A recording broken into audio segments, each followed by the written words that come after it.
Friend, now let us see operation on sets. First we will see intersection of two sets. Now let us consider there are two sets A and B. A 1 3 5 7, B 2 3 6 8. Now A intersection B, that is we have to find out the common element between these two sets. Here only 3 is the common element between these two sets. Here is also 3, here is also 3. And that common element is common elements are the intersection set of those two.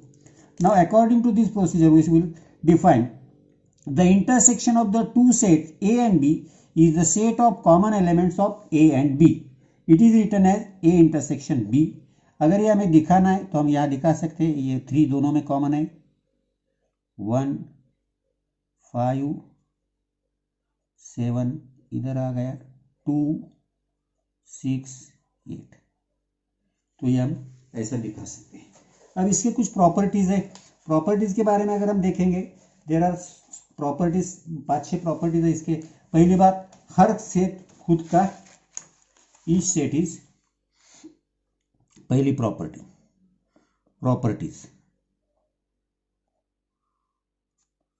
इसकी properties में पहली properties आएगी, if A सब intersection B is equal to B intersection A, A intersection B जो होएगा वही B intersection A रहेगा, दोनों का ए।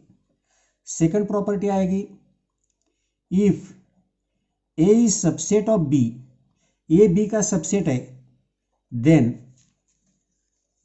A intersection B is equal to E. अगर ए बी का सबसेट है, सबसेट में हमने देखा ए के सब एलिमेंट बी में होने चाहिए। अगर ए के सब एलिमेंट बी में, तो ए इंटरसेक्शन बी बोल तो कॉमन दोनों में का बोल तो यही आएगा, क्योंकि ए के एलिमेंट ए में भी है और बी में भी है, तो ये आएगा। Third, if B A intersection B is equal to B, then B is subset of A. अगर A इंटरसेक्शन B आ गया तो B के सब एलिमेंट A में है, that is B subset of A। Fourth वाला इधर देखेंगे हम, फोर्थ वाला देखेंगे, A intersection B is subset of A होगा, A intersection B subset of A, and A intersection B is subset of B. बोल तो ये जो दोनों का इंटरसेक्शन आता है, ये ए का भी सबसेट होता है, बी का भी सबसेट होता है। ए इंटरसेक्शन बी ये है, ये ए का भी सबसेट है, बी का भी सबसेट है। 5, ए इंटरसेक्शन ए कॉम्प्लीमेंट जन तो यूनियन सेट में नहीं होने वाले, या ए सेट में जो है और बाकी नहीं, तो दोनों का अगर हमने ले लिया तो वो आएगा ए फाई, क्योंकि ए में सब आएंगे, ए कॉम्प्लीमेंट में। दोनों का अगर हमने इंटरसेक्शन निकालना है, दोनों में कॉमन कुछ भी नहीं रहेगा। 6,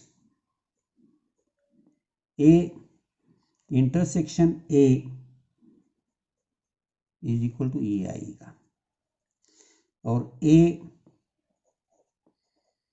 intersection phi empty set is equal to empty set आएगा। तो ये 7 प्रॉपर्टीज है इसकी, 7 प्रॉपर्टी, 7 प्रॉपर्टीज आर देयर।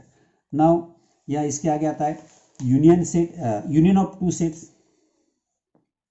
ये एक इंपॉर्टेंट है, यूनियन ऑफ टू सेट्स।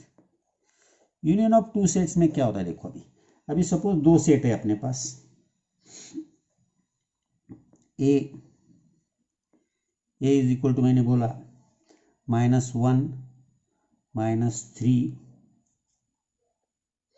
-5 और 0, और B is equal to 0 3 5।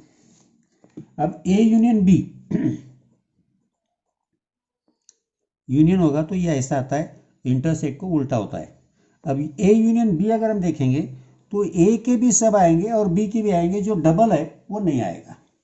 That is -1 -3 -5 0, ये सब इधर के लिए। अब ये 0 यहाँ आकर के नहीं आएगा, ये 3 ये 5 ये आ गया, इसका ए यूनियन बी आ गया। तो इस पर से हम ये डेफिनेशन बनाने के अगर सोचेंगे तो ए यूनियन बी की डेफिनेशन क्या होगी, अगर हम डिफाइन करना चाहेंगे तो ए यूनियन की, the union of two sets,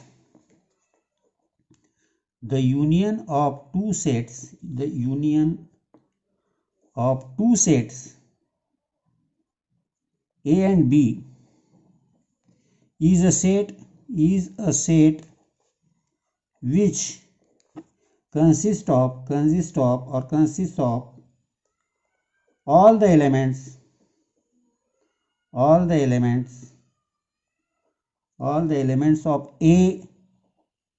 A and B. It is written as A union B, ये ऐसा लिखा जाता है। अब इसके भी कुछ प्रॉपर्टीज है, इसके प्रॉपर्टीज देख लिए, ध्यान में आ जाएगा। इसके प्रॉपर्टीज क्या है, देखो प्रॉपर्टीज, इसके प्रॉपर्टीज ए यूनियन बी, जैसे वो एच है वैसा ही है, A union B that is equal to B union A. दूसरी प्रॉपर्टी है, if A is subset of B, then B is the union of A union B, then A union B is equal to B. 3, if A subset of A is subset of A union B, A union B का A subset है और B जो है subset of A union B. इसमें जो दो set है, ये इसका सबसेट होता है, ये इसका सबसेट होता है, सिंपली।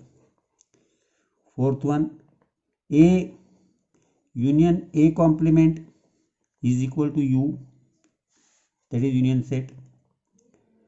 पांचवा आएगा A union A is equal to ये ही आएगा, और 6 वाला A union phi that is A आएगा। इतने इसके प्रॉपर्टीज है। प्रॉपर्टीज के बाद अब ऑपरेशन के बारे में दूसरा अगर देखेंगे तो एक आएगा हमारे, और ज़्यादा से ज़्यादा इसमें सेट में ये दो ऑपरेशन इंपॉर्टेंट है। तो इसके बाद हम देखेंगे disjoint set. Disjoint set, disjoint set, disjoint set बोले तो क्या, ये पहले समझ में आना चाहिए। दो सेट है जो दोनों टोटली अलग अलग रहते हैं, that is disjoint set. Suppose ए 1 3 5 9 1 3 5 9 और बी मैंने बोला 2 4 6 8। अब ये दोनों सेट एलिमेंट के पास देखेंगे, दोनों में कॉमन कुछ निकलता है क्या, nothing is common. So these sets are known as disjoint set. तो इस डिसजॉइंट सेट के बारे में लिखेंगे हम। डिसजॉइंट सेट के बारे में अगर हम सोचेंगे तो आएगा, in both the sets A and B, if both the sets A and B have no common element, have no common element, have no common element, then we say set A and set B, set A and set B are disjoint set, are disjoint sets। तो इनको हम disjoint sets कहते हैं। इसके बारे में इतना काफी है। अब इसके बाद number of sets, number of element जो आएगा, number of elements, number of element जो बता देते हैं हम, number of elements, number of element जो भी है ऑफ अ सेट, सपोज यहां हम ए सेट लेंगे तो सिंपली उसे यहां डिनोट किया जाता है नंबर ऑफ ए। तो नंबर ऑफ सेट्स बोले तो एलिमेंट्स ऑफ सेट, तो उसमें कितने एलिमेंट्स हैं वो सब काउंट करके हम जब लिखते हैं that is number of elements. तो नंबर ऑफ एलिमेंट में इतना ही आएगा। अब number of elements and union set, इसमें जो रिलेशन है तो उसके लिए एक फॉर्मूला है, A union B is equal to number of A union B is equal to number of A plus number of B minus number of A intersection P. ये formula important है number of set A B and number union set में का relation दिखाने के लिए। इस फॉर्मूले पे कुछ सम सॉल्व करने पड़ेंगे अपने को। फिलहाल इतना अंडरस्टैंड करो, फिर एग्जाम्पल या प्रैक्टिस सेट हम देखेंगे।